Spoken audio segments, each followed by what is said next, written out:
picture of time of solution. See the possibility. All right. Hi, I am Carey Davidson, author of The Five Archetypes, an ancient technology for behavior change. And this channel is about healing relationships.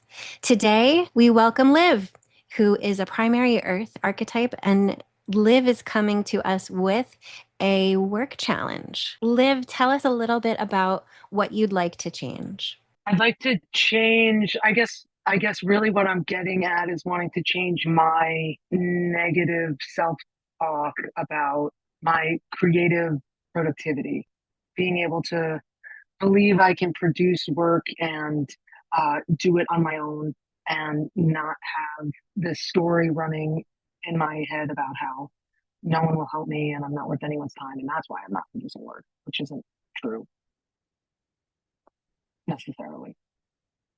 Yeah. So can you give me a little bit of an example of a time that this happened, or how does this manifest as, you're starting your creative process, and also share what kind of artist you are. I'm a musician and a songwriter and a actor that recently in performance has been presenting itself as leading a band and also beginning to construct a new performance-based narrative piece about essentially like a mythology of loneliness. Still working that out, but that's my current iteration, I guess you would say. Walk us through like a moment in the life of Liv having this actual challenge. In my view, I would say it's more internal, but I think that how it probably presents itself to my collaborators in some weird energetic way that I don't really know because I'm not them, but I could sense that. An example would be like spending a lot of time outside of the actual like music making with my band, feeling like unsupported by my band for reasons that aren't really true. Like just feeling like they don't want to be there, they might not want to show up, they aren't maybe what's the word like when you don't ask for when you don't aren't necessarily ask for something but you do it, like being proactive and like looking or wanting to write more together. Um, they actually haven't been asked by me, and my role as the band leader. I'm just like wanting them to come to me and say, like, "Hey, when are we going to do this thing?" But I know that they are most likely waiting for me to say, "Hey, we're going to do this thing on this day." So then I spend a lot of my energy, which could be spent towards creative making, wondering why they're not communicating, and getting frustrated about it. Does that make sense? Totally. So would you say it's a resistance to take initiative in the conversation? On my part, I think so. Yeah, probably. I think I've put myself in a position where I need to be the one confidently initiating work because I literally set it up that way. Like when we started, when I was like, "Hey, I want to record, I want to get this stuff done. Here's a band agreement. This is I'm taking all the responsibility. Will you please sign this document that says that?" And they did gladly, and they were like, "Great, this is awesome. I'm so glad you did this. This will make things really easy." Um, and as things move forward, uh, they showed up when I've asked and enthusiastically and prepared time. And they're adding to this work that I love so much. Like that's what I want, right? And even though that's true, in my head, I'm like, well, they're not as enthusiastic as they can be. Or, when I brought up this new song, they didn't say like, yeah, let's drop everything we're doing right now and work on it. Because that's why we like maybe that day that's not why we were meeting. We are meeting to talk logistics about something. So it's like even though I have the thing that I want, I'm like looking for reasons to say I don't actually have this thing, and uh, I'm frustrated because one, I know that I'm doing that. Like I can take a step back and be like, hey, you're doing this thing that's keeping you from your joy, and also I sometimes believe the story I'm telling myself. And I'm like, yeah, see, this is another reason why you'll never succeed at this thing. Yeah, I was just having a conversation with myself like this last night. I was thinking about, hey, we really need to get some photos done. And I'm like, no one else is like, when are we going to do that? And then it just starts again in whatever like costume it takes on in my head that day of how it looks. Started doing it again. I'm like, no, maybe just don't think about it today. If you were to maybe put a number on how many hours a week do you spend in this rumination? Oh my God. Depends on the week. With this specific subject, I would say a few months ago it was more than it is now. Maybe now, like hour wise, like collectively, honestly, maybe like 2 to 3 hours a week. It probably used to be like at least an hour a day when we were in the meat and bones of like getting ready to record, getting rehearsing heavily for some shows we had in the summer. So it's not as much because I've gotten a bunch. I feel like kind of gotten over a little creative hurdle of producing some work, and now it's getting mixed. So like things are kind of in this like I'm gonna take a breath and see what's next. Um, but yeah, for a while there, it was like a couple hours a week at least, probably several hours a week. So if we were able to nip this in the bud, like how would your life be different if you woke up tomorrow morning and this was not a challenge for you? What would be different? I I don't know what would be different. I'm not sure because I maybe if I knew that I wouldn't do it. I know what it would look like. I would like wake up and I'd like confidently say, I am an artist and this is my work and this is what we're working on and this is why I'm excited about it. And not just saying it like it's a pitch for someone to like believe in me, saying it because I know like I believe that myself. That doesn't exist right now. And I think that might translate in terms of like leading a band as identifying what needs to get done, like non emotionally figuring out like actionable steps to do that, and then setting dates and asking questions if the needs to get those action steps done are outside of myself, being able to say like, hey, I really need help with this. Um, are you able to do that? What's your bandwidth like? And then like non-emotionally, that's a big one, like getting a response and figuring out, okay, well, maybe my drummer doesn't have time because they're running their own business outside of everything else that every other music. So I'm gonna ask this of this person instead. And it not being an emotional roller coaster ride. It's just like, hey, I'm trying to do this thing and these are the things I need help with. Who can help me? How can we get this done? Because it's always an emotional, I don't know if I've said that. There's always an emotional response for me. And that I think is a big part of the exhaustion as well. Dan, that was beautiful. Okay, you ready? I guess. Yes, I'm ready. So your primary element is earth, but you have a lot of fire behind you too. Both elements are very present in you. Um, earth Earth is the gift of Earth is empathy and unity, and Earth doesn't want to take action that creates disunity in the team.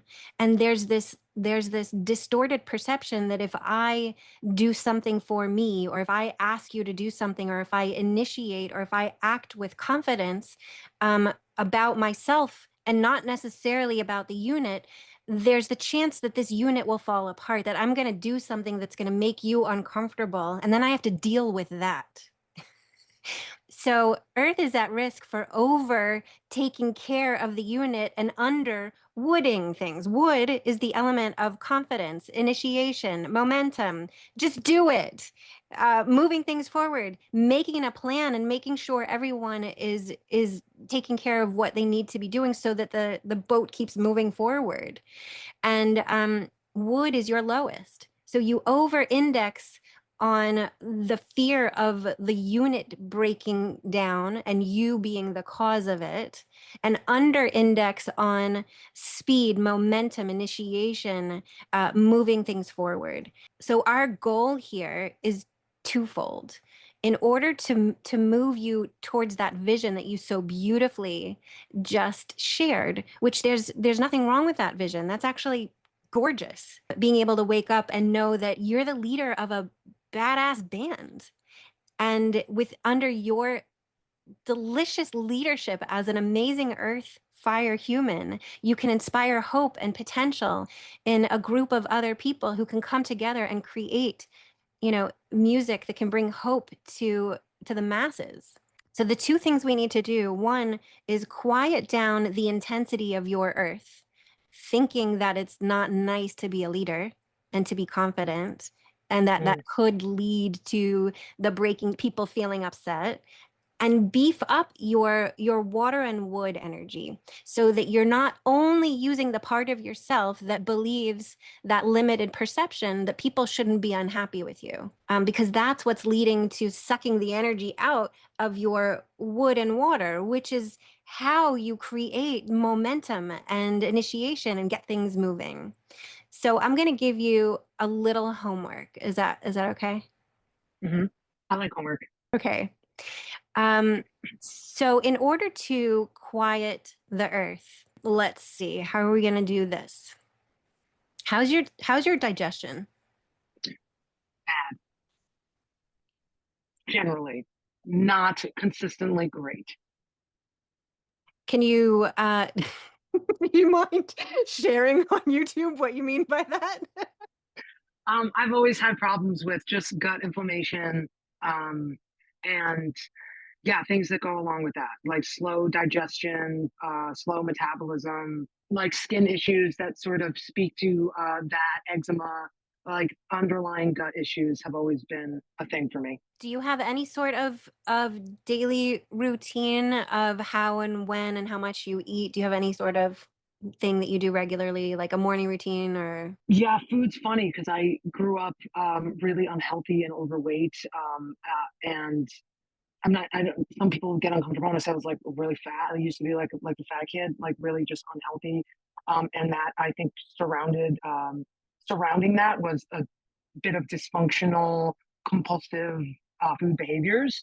So it's hard for me to kind of talk about that without getting into that whole world.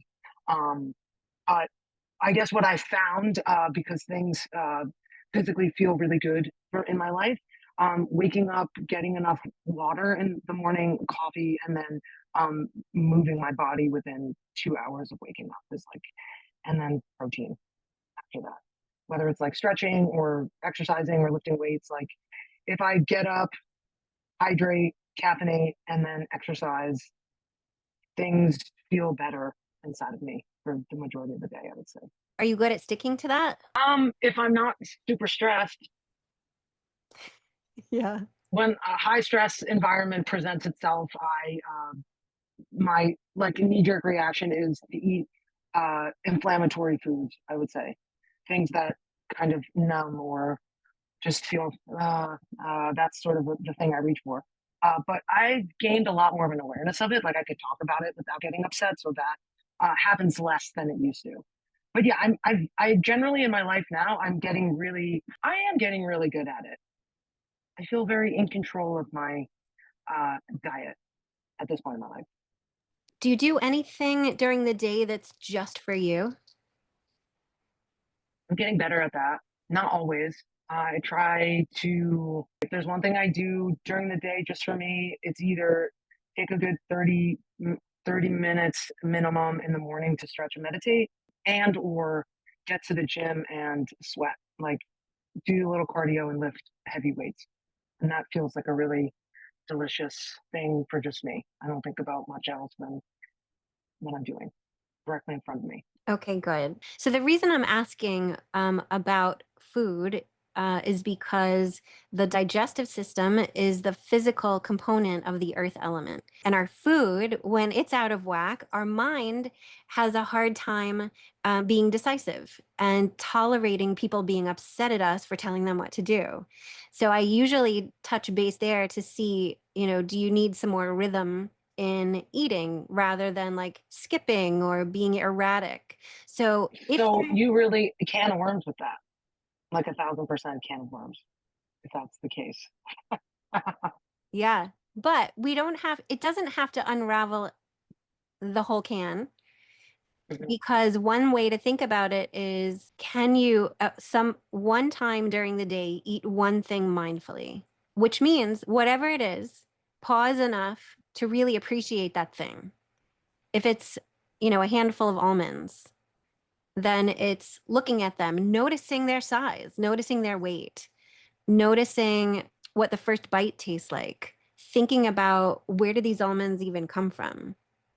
It's really kind of having a little bit of a relationship with the food as a curiosity. So that's one way to nourish the earth within you. Another thing would be to make sure you're doing something for yourself every day, because earth is at risk for only doing things for everyone else. And so in the specific challenge you shared, it's all about, earth gets worried they're going to create a rift in the unit, that because of my actions, people aren't going to feel connected. So when earth primaries do a little something for themselves each day, they start to build the muscle of knowing like, hey, I'm important too. And so something you can do really simple, like it doesn't even have to be go to the gym and have a whole big to do. It could be, I'm going to give myself a hand massage. I'm going to watch that 90-second dumb cat video because it's funny, even though I'm behind on my projects. It can be something tiny. I'm just going to stand outside and put my feet in the ground because I feel like it for 90 seconds. The third thing I would say is to come up with a script. When someone asks you to do something, Earth is at risk for, again, doing everything for everyone else. So another thing that you can do is come up with a script for what to say, so that you don't knee-jerk say yes when someone asks you. So it would be something like something totally loving. Hey, I would love to do that for you. Let me check my calendar and call you tomorrow. So it gives you a little bit of time to really go inside and decide, why am I doing this? Am I doing this because I really need to for work? It's good for me, it's good for the unit, or am I doing it because I'm worried that they'll get upset if I don't? And is it really the right thing for me? So it gives you a little bit of time to make a better decision. And then the last thing would be a wood energy thing that can strengthen the wood energy in you. Wood is about the future. It's envisioning a potential amazing future. So just like you did a couple minutes ago, where you described this beautiful experience where you just wake up with confidence and you naturally feel like you're this badass leader of this band who can lead everyone into a place where you're inspiring thousands upon thousands of people with your art. Can you, every night before you go to bed, write a little bit about that? Like, because I am an amazing leader in this band, this is going to happen. And just use your imagination and fantasize about, as an amazing leader of this band, you lead them into what? What beautiful opportunities does everyone have because of your amazing, beautiful leadership? And you can do that for like a minute every night or less. You don't have to spend a lot of time on it. It's just exercising the muscle that sees something beautiful in the future. That's wood energy. How's all that feel? That feels good. I like those things.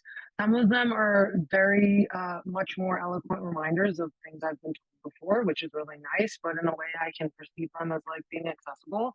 Um, but the last thing you said about like that sort of daydreaming or I don't know, some people are like manifesting. I like that. It's like you need to be able to think the things uh, that you long to see so you believe them. It's like creating a new belief. Yeah.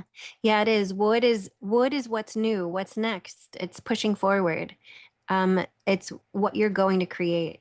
And it will counterbalance that earthiness in you that is at risk for defaulting into rumination about things. So gathering tons of thoughts, and context and content instead of quieting that and taking action.